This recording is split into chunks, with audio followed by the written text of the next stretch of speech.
the web has grown super exponentially because it still looks like an exponential, even plotted on log scale. And you can see when each of these properties came on the market. So when Alta Vista came on the market, it indexed over 50% of the web. And when Google launched, it indexed about 50% of the web. So as the web has grown, you need to buy a certain amount of hardware in order to index a certain amount of information. And so obviously you can't just invest exponentially in hardware. So search engines really haven't kept up with the exponential growth of the web. So we thought that provided an opportunity for Cuil because rather than buying more machines, Tom, our co-founder, actually did some mathematics in order to come up with a mathematical model about how to build a search engine differently.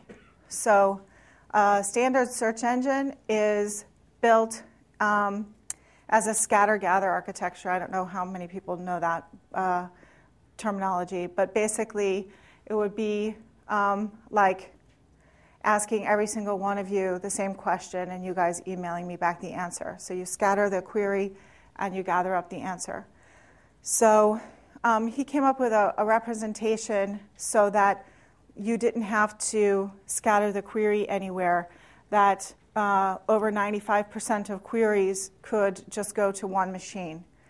And with that, it means that you can have architecture that's entirely on disk instead of in memory. If I have to ask every single one of you a query and you're all computers, then I'm going to have to use the memory because it's going to take too long in the latency of the network to get the question out to you, have you compute the answer and get it back to me. So the latency is high, so the computation on each of the machines needs to be low. So he said, well, let's spend the latency instead going to disk and doing lots of computation. So it does lots of computation on the mathematical model in order to figure out the answer.